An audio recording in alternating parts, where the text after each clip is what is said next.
Welcome to another Using Chrome River at LCTCS video. This video on pre-approval documents is about the expense types in the meal category. Let's take a look at the meal options. Most of us are going to use the per diem wizard. When you click on it, it comes up with a new box. You type in the beginning and end dates of your travel. But in addition, you need to put in the time that you leave on the first day.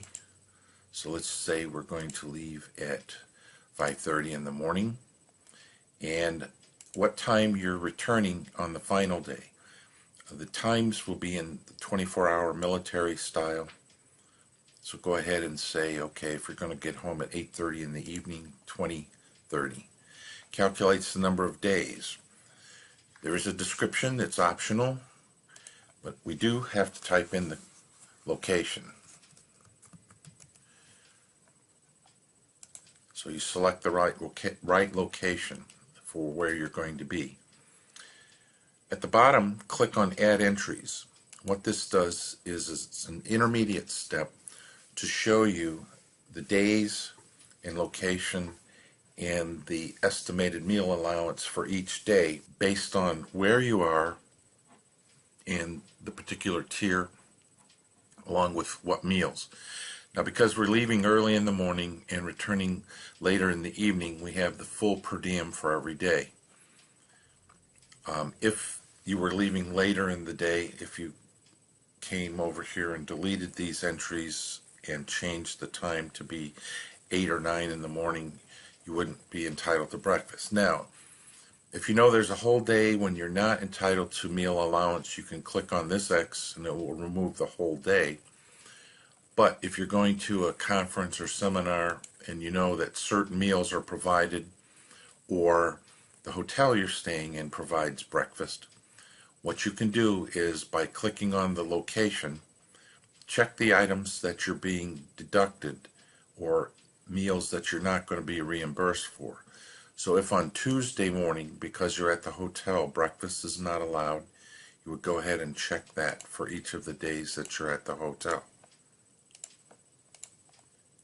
And you'll see that your per diem has been reduced for the breakfast. Now let's say on Tuesday there's a welcoming lunch, so we'll remove that.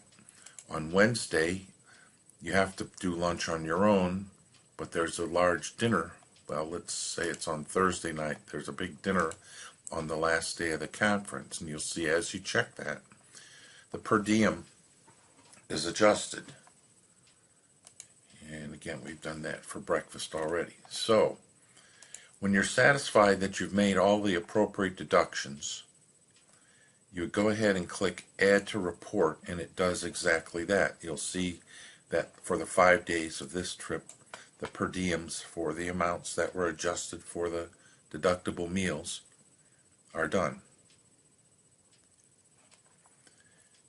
Now, let's take a quick peek at the other option under Meals. This says Meals for Actuals. Certain individuals are entitled to claim the actual amount of meals, and usually it's for group meals. What they would need to do is to identify the date that the meal is going to be held, come up with an estimated amount, the total all included, and I would advise giving a full description of the purpose of the meal. We will have a separate video on how to expense an actual meal for those individuals involved. Again, the majority of us will only be using the per diem wizard. Thank you for watching.